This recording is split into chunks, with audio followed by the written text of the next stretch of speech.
Hey guys, I'm here in my work chair. I always do my work for school right here, and I have my dog Sammy. He's with me. Anytime I sit in this chair, he's always right by my side, so he'll be joining us today for the read aloud. I'll be doing your reading with you this week, so we're going to start in this first video with reading Simon and Molly plus Hester.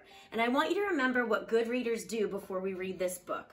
Good readers make predictions. So before we get started, listen to the title, Simon and Molly plus Hester. Take a look right here at the front cover, and then let's take a sneak peek at some pictures inside our book. Okay, take a sneak peek and see if you can start to get some ideas about what this story might be about before I read it.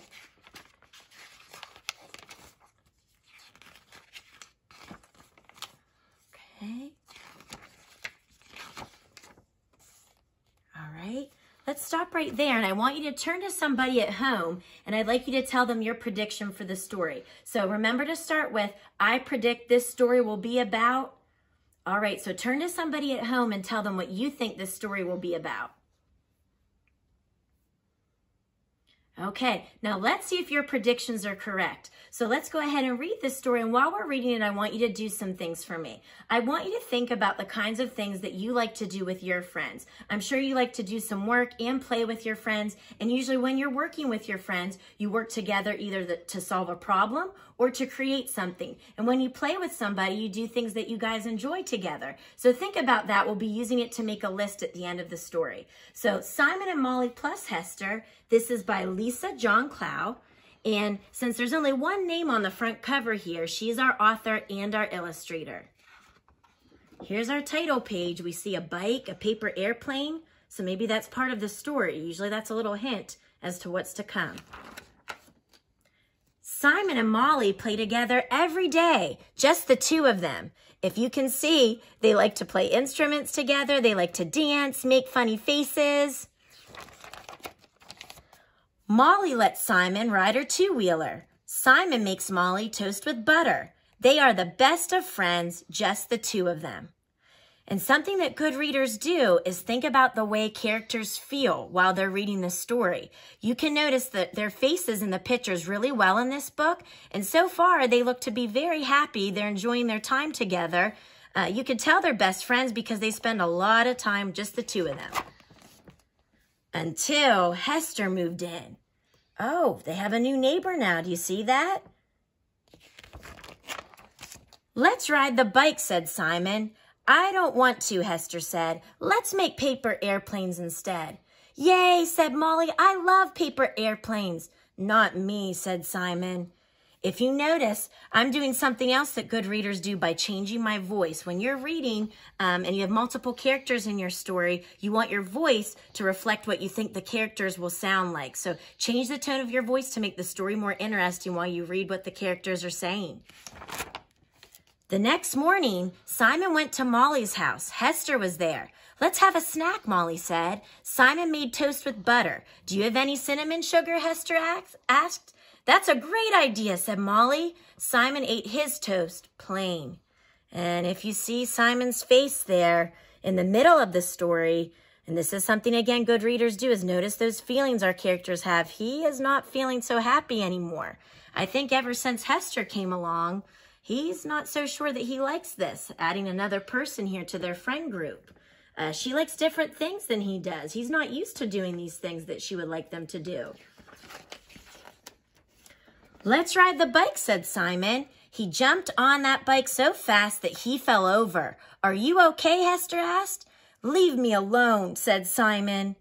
Well, Hester was trying to be nice, but Simon's he's upset already, so he seems a little bit angry and frustrated here, and she's trying to help, but he's just not wanting it right now. He's being pretty stubborn. That Hester thinks she's so great, Simon thought. Molly likes her better than me. I think we really know now why Simon's feeling so down in the dumps. He's thinking, well, here, I was Molly's best friend, but now that Hester's here, maybe I'm not Molly's best friend anymore. Maybe Hester is too. Do you want to paint with us, Molly asked. No, said Simon, I have to go home. And the girls are trying to be nice. They're trying to include him, but he's not used to doing these things, and maybe he's a little bit afraid to try these new things. He could ask the girls for some help, but he's still being stubborn and not very happy that it has to be the three of them. He misses it when it was just the two of them. And here you see a picture of Molly, and here's one by Simon when it used to be just the two of them painting. Simon spent all afternoon trying to make paper airplanes, but none of them worked.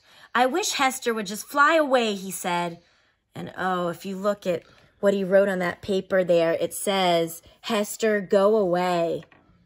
He was trying to make paper airplanes, and it looks like he's having some trouble. Simon hid in the tree to watch Molly and Hester. Do you want to ride the two-wheeler? He heard Molly ask.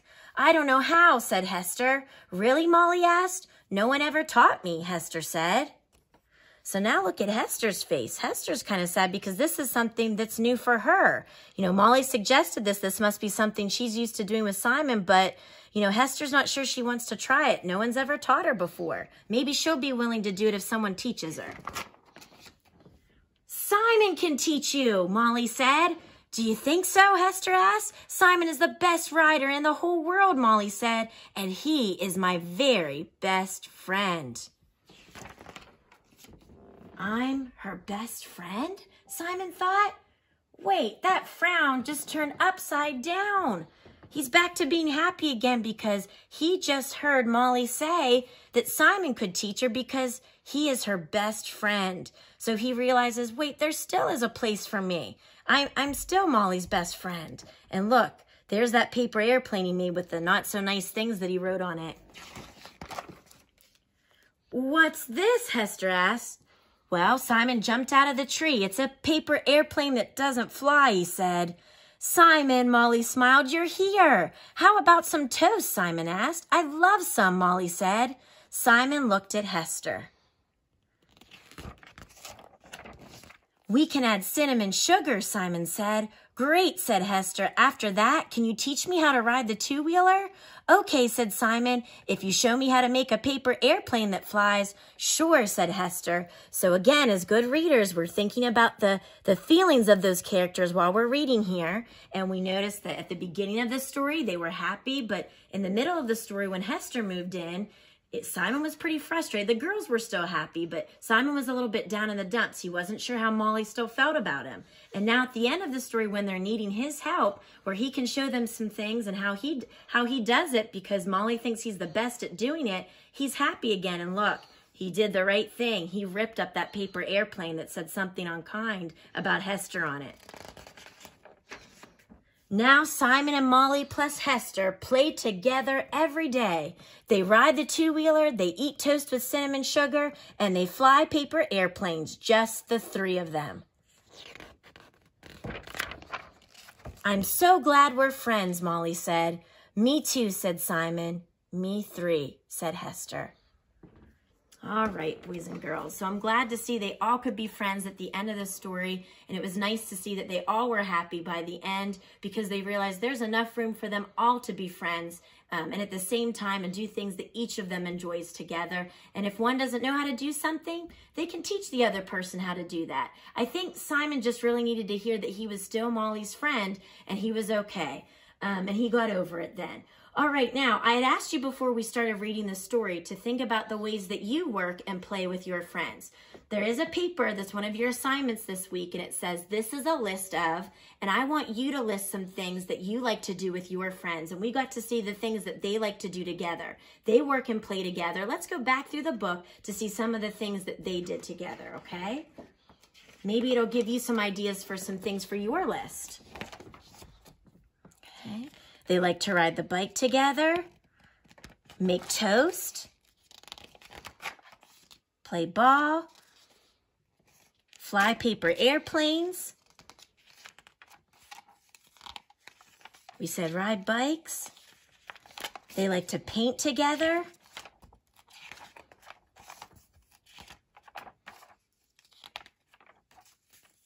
Okay. And they were working to teach each other how to ride the two-wheeler and how to fly a paper airplane. And you can see them all doing that together at the end of the story there. They like to dance. Okay, we saw earlier in the story making faces. So I want you to list some things that you either saw that they like to do in this story together or that you like to do with your friends with that list that's one of your assignments for this week. I also want to talk about pronouns while we're on the topic of talking about Simon, Molly, and Hester. We're going to use pronouns to practice our writing this week. I want you to use the word he when you're talking about a boy like you would for Simon. And we would use she when we're talking about a girl like for Molly or Hester. It helps to use pronouns in the place of nouns. And remember, nouns can be a person, place, thing, or an animal. It helps to use a pronoun in the place of nouns sometimes so you're not always repeating the name of that person. A sentence can get kind of boring if you just keep repeating the same name over and over again. So we're going to move down here, and I'm going to help you with the big book here where we're going to circle the correct pronoun that we would use in place of the noun. So if it's a girl, we'll use she. If it's a boy, we'll use he. And if you see a group of people together, we'll use we. So like when we saw Simon, Molly, and Hester all together, we could use we as the pronoun then. All right, so let's take a look at number 1. The girl likes to play with her doll. So our subject is the girl. That's our noun. All right, since it's a girl, what would be the proper pronoun to put in place of girl? She or we? You're right, it would be she, since she's a girl. Number 2, the boy is fishing at the pond.